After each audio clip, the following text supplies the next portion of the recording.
আজ সকাল সকাল ব্লগটা স্টার্ট করে দিলাম। এখন বাজে 5টা 20 মতো বাজে। আর দেখো ওইদিকে সমস্ত কাজকর্ম কিন্তু হয়ে গিয়েছে, মানে ঘর দোর ঝাড়া, উঠোন ঝাড়া, গোবর ফেলা, কাউ বের করা, মানে সমস্ত কাজই হয়ে গিয়েছে।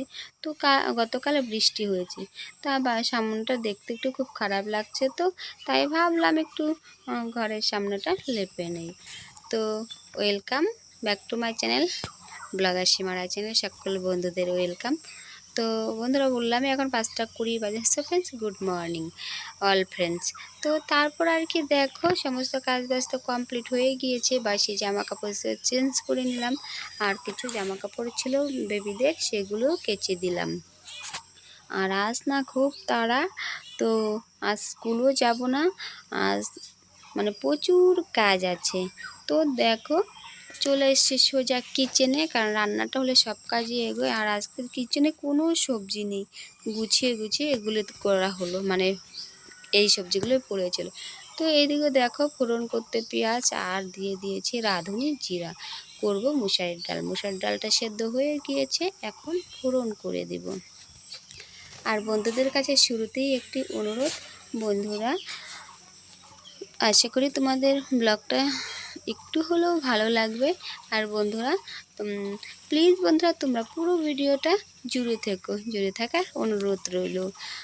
আর বন্ধুরা তোমাদের ভিডিওটা কোন অংশ ভালো লাগলো প্লিজ তোমরা একটু কমেন্ট করে জানিও, ভালো লাগলে একটি লাইক দিও। আর দেখো তোমাদের সাথে গল্প করতে করতে আমার এদিকে ডাল ভাত পাঁপড় ভাজা সমস্ত কিছু হয়ে গিয়েছে। আর এখন করব আলু ভাজা, আর কয়েকটা পটল পড়েছিল, ভাবছি এই পটল কটাই ভেজে নেব।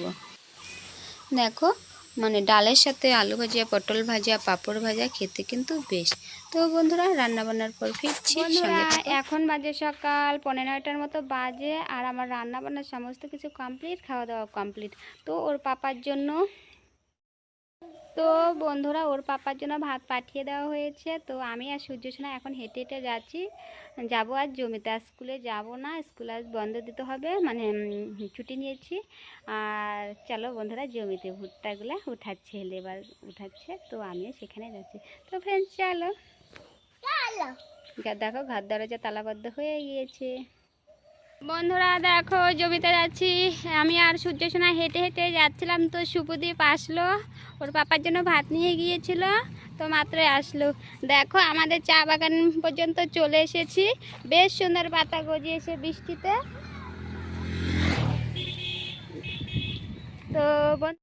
তো ফ্রেন্ডস চলো, ভীষণ রোদ্র উঠেছে, চলো তাহলে জমিতে।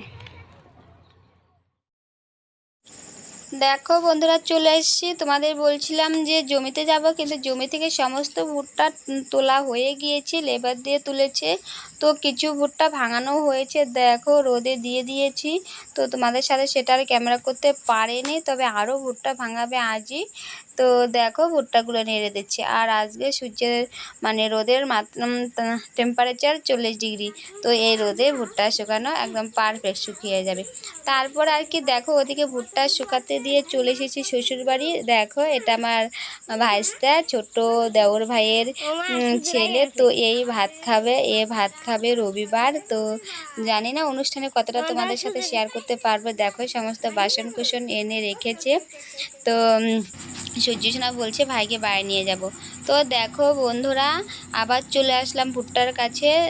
মানে আমাদের বাড়ি থেকে এই জমিগুলো 1 কিলোমিটার দূরে, যে শ্বশুরবাড়ি এই আশেপাশ দিয়ে ওই যে দেওর ভাইয়ের বাড়ি দেখা যাচ্ছে, ওই দেওর ভাইয়ের বাড়ি আমাদের দুর্গা পুজো হয়। তো দেখো ওই যে আরও কিছু ভুট্টা ভাঙাচ্ছে। তো আমি ভীষণ রৌদ্র উঠেছে, তো আমি এখানে বসে আছি। এই যে আমাদেরগুলো ভাঙানো হয়ে গিয়েছে, মানে এই খোসাগুলো উনি নিবে, মানে এই মাছটা নিবে, তো তাই রোদে দিয়ে দিচ্ছে। তো আমাদের ভুট্টাগুলো দেখো পাকা রাস্তাতে দিয়ে দেওয়া হয়েছে, তো 2 দিন লাগবে শুকাতে। তো দেখো বন্ধুরা রোদে ভীষণ কষ্ট। তো আমি এখানে গ্রামের বধূদের রোদ বৃষ্টি সবই সহ্য করে নিতে হয়। তো দেখো এই রোদে এই কাজগুলো করতে হচ্ছে। গ্রামের মহিলাদের কি করা যাবে, সব কিছুই অভ্যাস রাখতে হয়। মানে অভ্যাস কি, না পারলেও চেষ্টা করতেই হবে। তো দেখো ভীষণ রৌদ্র, আমার চোখ মুখের অবস্থা দেখে বুঝতে পারছো কীরকম রৌদ্র। তো এখানে ফাঁকা জায়গায় একটি সুন্দর মায়ের মন্দির আছে, সেই মায়ের মন্দিরের বারান্দাতেই বসে আছি।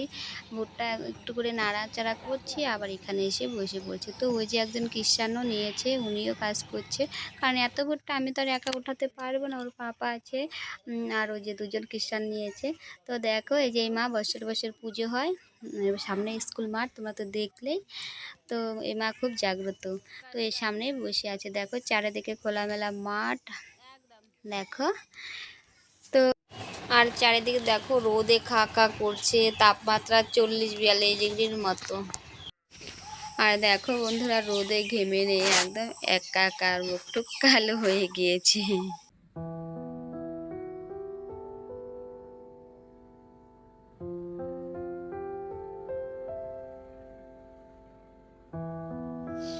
আর দেখো বন্ধুরা এখন বিকেল 5:30 পৌনে 4টার মতো বাজে। তো দেখো কিছুটা জড়ো করাও হয়ে গিয়েছে, আর দেখো মুখটুক একদম কালো হয়ে গিয়েছে। গ্রামের মহিলাদের না বন্ধুরা মানে গ্রামের বাড়িতে সকালে ধরো বৃষ্টি হলো, সেই বৃষ্টিতে ভিজে বাসি সারতে হয়, আবার রোদেও কষ্ট করতে হয়। আর বন্ধুরা তোমরা এখানে 2 দিনের ভিডিও দেখতে পাচ্ছ। তো দেখো শনিবার রবিবার 2 দিনের ভিডিও। তো রবিবার তোমাদের বলেছি যে রবিবার আমার ভাইস্তা ভাত খাবে। তো দেখো এদিকে আয়োজন শুরু হয়ে গিয়েছে, মানে আমি ঢোকার ভিডিওটা যে করব সেটা করতে পারিনি, মোবাইলের চার্জ আউট হয়ে গিয়েছিল, তো মাঝখান থেকে শুরু করে দিলাম। তো দেখো এদিকে মানে সবজি জোগাড় মানে জোগাড় যন্ত্র চলছে, আর এই দিদিরা মানে কাজ করে যে একটু খেতে বসেছে। তো এদিকে রান্নাবান্নার আয়োজন চলছে, রান্নার ঠাকুর উনি। আর দেখো এদিকে মানে সমস্ত কিছু জোগাড় যন্ত্র চলছে, 2-3টে গ্যাস জ্বলছে। আর দেখো যে মাছ টাছ এনে ধুয়ে রেখেছে। আর জানো বন্ধুরা আজ রবিবার, আজ হালকা হালকা বৃষ্টি হচ্ছে, বাড়ি ঘরদোর ভিজে একাকার। যে কিচেন, আমার শ্বশুর বাড়ির কিচেন। তো দেখো এখানেও কিছু আয়োজন হচ্ছে। তারপর আর কি এখন বিকেলবেলা ভাইস্তাকে নিয়ে আমরা সবাই জল ভরতে বেরিয়ে পড়েছি। এই যে দেওর ভাই ওইটা, আর ওই যে ভাইস্তা মামার কোলে উঠেছে। ওকে বন্ধুরা ব্লগটা কেমন লাগলো তোমরা কমেন্ট বক্সে অবশ্যই কমেন্ট করে জানিও বন্ধুরা। তো বন্ধুরা আজকের মতো এখানেই রাখছি, আবার দেখা হবে নেক্সট ভিডিওতে। বন্ধুরা ততক্ষণটা ভালো থাকবে, সুস্থ থাকবে, টাটা।